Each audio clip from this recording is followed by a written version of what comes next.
नमस्कार दोस्तों, take it now में आप सबका स्वागत है। बात करेंगे इंडिया और यूएस के बीच जो 2+2 डायलॉग हुआ है उसके बारे में डिटेल से। इसमें क्या एग्रीमेंट हुआ है। बेसिकली जब ये टूर पे आए थे secretary of state Mike Pompeo और secretary of defence Mark Esper India में, कोरोना महामारी के बाद ये पहली हाई लेवल डेलीगेशन किसी भी देश का इंडिया में हुआ है, जहां सारे देश वर्चुअल मीटिंग को तवज्जो दे रहे हैं। वहीं पर अमेरिका ने अपने कैबिनेट मिनिस्ट्री से ट्रंप एडमिनिस्ट्रेशन की तरफ से 2 हाई डिग्निटरीज इंडिया में आए हैं। और ये जो टूर हुआ है बेसिकली मिलिट्री टू मिलिट्री और डिफेंस सेक्टर को, डिफेंस ट्रेड को बढ़ावा देने के लिए हुआ है। वीडियो में इसके बारे में डिटेल से बात करेंगे कि कौन कौन से एग्रीमेंट हुए हैं और भारत और अमेरिका को इस एग्रीमेंट से क्या फ़ायदा पहुंचने वाला है। इस टूर पर दोनों देशों की तरफ से बेका यानी basic exchange and cooperation agreement sign हुआ है दोनों देशों के बीच में। वीडियो में इसके बारे में डिटेल से बात करेंगे। ये वो एग्रीमेंट है जो 4 जो फंडामेंटल एग्रीमेंट होता है यूएस का अपने की एलाइज, जो क्लोजेस्ट एलाइज होते हैं मिलिट्री में, उसमें इससे पहले साल 2016 में लिमोवा साइन हुआ था। इसका मतलब होता है logistics exchange memorandum of agreement.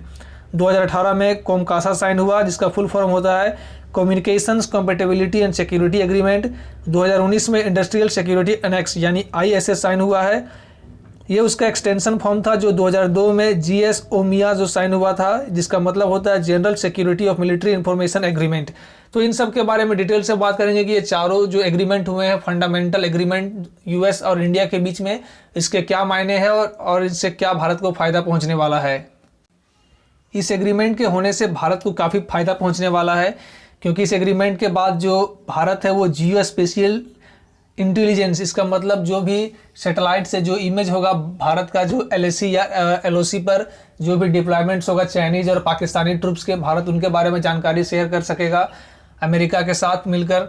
इससे क्या होगा कि भारत की जो मिलिट्री स्ट्राइक जो होगी, जो मिसाइल्स का जो कैपेबिलिटी होगा, बैलिस्टिक मिसाइल, क्रूज मिसाइल, उनकी मारक क्षमता को बढ़ाया जाएगा। जो आर्म ड्रोन्स होंगे उनको बेहतरीन तरीके से हिट किया जा सकेगा, क्योंकि उसके बारे में एग्जैक्ट डिटेल्स भारत को पता होगी। तो इससे फ़ायदा पहुंचने वाला है। और भी जो लोकेशंस होंगे उस पर बढ़िया से भारत को पता होगा कि कहां पर टारगेट करना है। साल 2016 में अमेरिका और इंडिया के बीच में लिमोवा साइन हुआ। लिमोवा जिसका मतलब होता है logistics exchange memorandum of agreement. इसका भारत को काफ़ी फ़ायदा पहुंचेगा, लेकिन इससे पहले लगभग 7 से 8 सालों से दोनों देशों के बीच बातचीत चल रही थी इसको साइन करने के लेकर। लेकिन जो कांग्रेस पार्टी थी, यूपीए गवर्नमेंट उस टाइम की, वो लेफ्ट पार्टी के डर से साइन नहीं कर पा रही थी, क्योंकि जो सेंसिटिव इक्विपमेंट्स जो होते हैं उसके बारे में अमेरिका से साथ डिटेल साझा करना थोड़ा मुश्किल हो रहा था। क्योंकि साल 1971 में अमेरिका ही वो देश था जिसने भारत पर आक्रमण करने के लिए अपने न्यूक्लियर वारशिप को बे ऑफ बंगाल में उतार दिया था। तो इससे भारत में थोड़ा सस्पिशियस था इसको साइन करने को लेकर।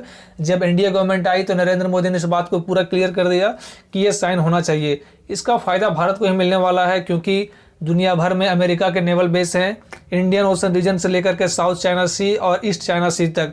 अगर मान लीजिए भारत अपना किसी भी फाइटर एयरक्राफ्ट को चाइना पर अटैक करने के लिए भेजता है और फ्यूल अगर ख़त्म हो जाता है बीच रास्ते में, तो दुनिया भर में उसके नेवल बेसेज हैं, तो कहीं भी रिफ्यूलिंग हो सकता है।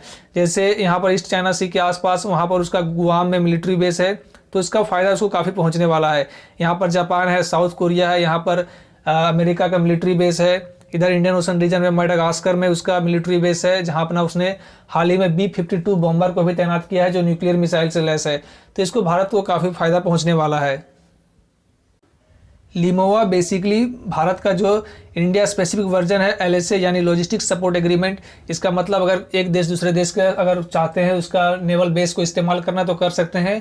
तो इस एग्रीमेंट से भारत को फ़ायदा ही पहुँचने वाला है। इसमें भारत को कुछ नुकसान नहीं होगा, बल्कि जो भी नेवल एक्सेस है, जो मिलिट्री एक्सेस है, उसको फ़ायदा होगा। क्योंकि हाल ही में अभी अंडमान निकोबार आइलैंड के पास अमेरिका का फाइटर एयरक्राफ्ट ने भी रिफ्यूलिंग किया था। तो इससे दोनों देशों के बीच में जो समझ होगा बढ़ेगा, जो लॉजिस्टिक्स आदान प्रदान जो होगा दोनों देशों के बीच में मिलिट्री टू मिलिट्री कॉन्टैक्ट, उससे फ़ायदा पहुँचने वाला है।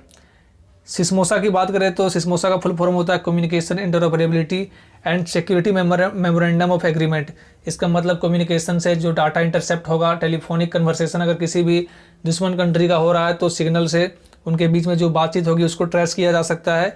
तो इससे सिस्मोवा, बेका और लिमुआ ये साइन होने से इंडिया और अमेरिका दोनों को फ़ायदा पहुंचेगा। लेकिन लोगों के मन में सवाल उठ रहा है कि will this mean strengthening of US troops in India, क्योंकि देखा गया है कि जितने भी क्लोज एलाइज हैं यूएस के, उन सारे देशों में अमेरिका के ट्रूप्स लगभग मौजूद हैं, चाहे आप जापान की बात कर ले, south Korea, Saudi Arabia, Europe में जर्मनी और भी जो छोटे छोटे कंट्री हैं, सारे जगह यूएस ट्रूप्स मौजूद हैं, अफगानिस्तान में भी मौजूद हैं। तो इसका क्या मतलब है कि यूएस ट्रूप्स इंडिया में भी अब स्टेशन होंगे? तो जी बिल्कुल नहीं, सरकार ने इस बात को क्लियर किया है कि यूएस ट्रूप्स इंडिया में स्टेशन कहीं नहीं होंगे। सिर्फ दोनों देशों के बीच में एग्रीमेंट है कि जो एक तरह से कोऑपरेशन की एग्रीमेंट है कि दोनों देश को एक दूसरे की मदद करेंगे।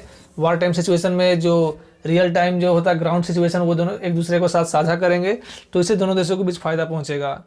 Hope you like the video, thanks for watching.